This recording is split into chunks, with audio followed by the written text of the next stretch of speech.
In this video, I'm going to attempt to tackle one of the biggest syllabus dot points from the media art unit: how representations are constructed in media work and how media can be a vehicle to challenge those representations. There's so much to unpack here that I'm actually going to have to split this into several different parts. This first part talks about how representations are constructed and takes us on a bit of a whistle-stop tour of harmful representations across different media. In part 2 of this video, we will focus on a single episode of television and look at how the process of constructing a representation plays out in real time. Okay, so on with part 1.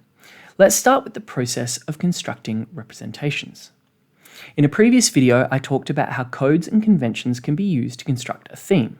Well, they can simultaneously be used to construct heaps of other things, like representations as well. Indeed, representations and themes are usually very heavily linked together in most media, all the more so when we talk about art media. At the absolute simplest level, representations in the media refer to how different groups of people, identities, communities, and even ideas are portrayed, depicted, and presented to audiences in various forms of media such as TV shows, movies, news, ads, video games, social media, podcasts, etc. And why should you care about this? Well, for the two main goals I have in this whole video series.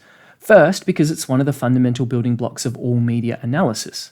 A deep and nuanced understanding of how representation works in the media will help you write strong, high-scoring responses in your essays and exams for the media course. Second, because having a good understanding of how representation in the media works means you're way less likely to be hoodwinked into blandly consuming any and all media representations without any reflection or critique. Media representations will shape your perceptions of yourself and others, influencing the way you think, feel, and behave towards certain groups. It can also perpetuate stereotypes, prejudices, and discrimination into your values and attitudes if certain groups are consistently misrepresented or marginalized in the media. I can't make you or me or anyone else immune to the effects of representation that the media has on us, but I can hopefully beef up your brain's autoimmune response so you're less easily influenced by and have more active engagement with how these representation messages land for you. So let's really get stuck into how representation works.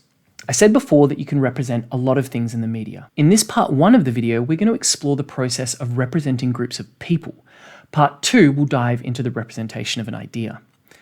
So a person's identity can cut across heaps of different aspects like gender, race, ethnicity, sexuality, ability status, age, religion, neurotypicality, education level, and socioeconomic status, just to name a few. You have a marker in each one of these different pillars of identity. So for example, I am a middle-aged, straight, white, cis male who is able-bodied, atheist, and from an upper middle class background with a high level of education. You will almost certainly share one or two or quite a few of these aspects of identity with me, but possibly not. We are all of us deeply complex creatures with identities made up of all these different threads of who we are.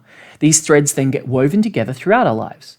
I don't want to give you the wrong impression either. It's not all kumbaya around the campfire. For a lot of us, these threads of identity can often clash really badly, causing people substantial internal conflict and trauma. Like, if your sexuality, gender, culture, and religion are all in conflict, as they are for a lot of people, that's going to be a really challenging journey for you.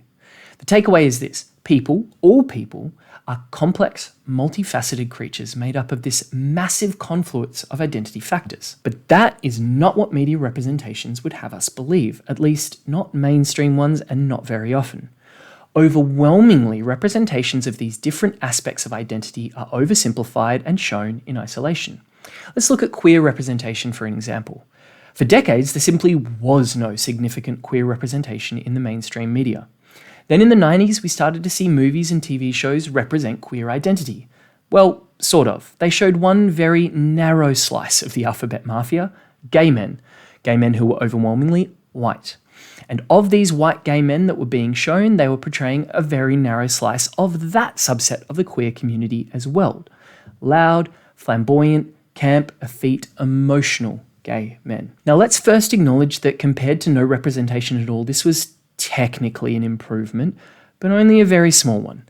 If you were a member of the queer community who didn't look or act like this, which is the vast majority of the queer community, you still weren't being represented. So your experience of not seeing yourself in mainstream media hadn't changed a whole lot.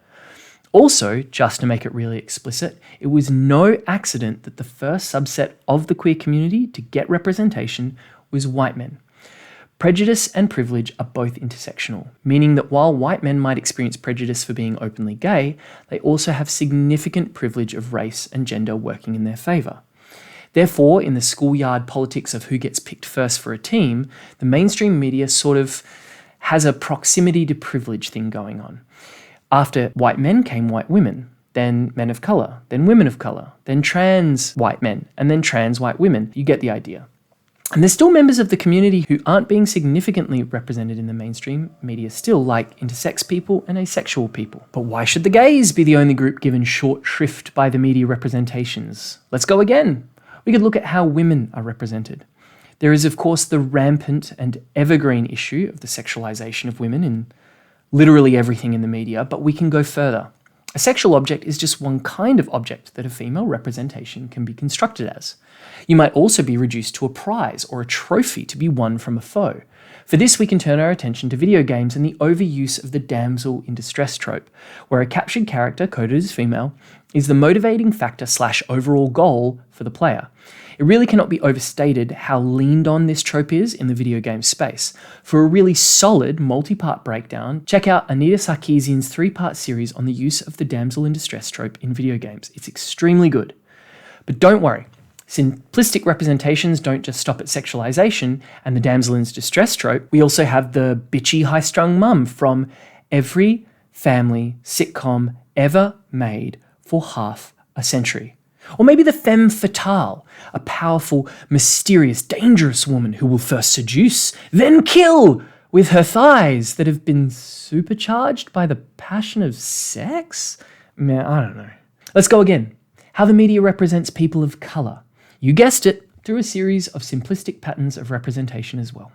You've got harmful stereotypes like African American men being law-breaking gang members or Asian men being emasculated nerds. You've also got so-called positive stereotypes too, which can be just as harmful, like black people are good at dancing or Asians being inherently smart and doing well at school. But it's not just stereotypes. There's also tokenism, where a character of colour is included in a narrative as a gesture towards diversity without actually providing any meaningful representation. These characters are usually written by white people, and they are too also simplistic stereotypes. This is where you'll see one-dimensional stereotypes like the sassy black friend or the magical Negro, the model minority or the noble savage. And the singular defining characteristic of all these token stereotypes is that they exist to serve a white central character. But you've also got whitewashing too, where a character is non-white but is played by a white person. Now this might look like changing the character's race in an adapted work from non-white to white and erasing the representation of a character of colour entirely, or even worse, altering an actor's skin tone to make them look like they are non-white, a practice called blackface, which has a horrendously racist history. Speaking of erasing a representation, erasure is another massive issue when it comes to media representations. So far, we've talked about how representation can do harm, but an outright lack of representation can also do harm.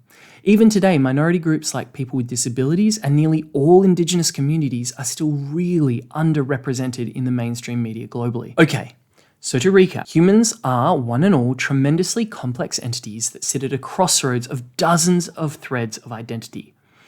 The media uses codes and conventions to construct representations of these aspects of identity, usually in isolation, with little to no acknowledgement of the complexity of identity. These oversimplified patterns of representation are called stereotypes, and in this part 1 video, I've looked at the way stereotyping has harmed the queer community, people of colour, and women. In part 2, we will still sort of be looking at a group of people, straight men, but we'll focus more on an idea, what it means to be a man or masculinity, and how an episode of TV schools its audience on the right way to be a man.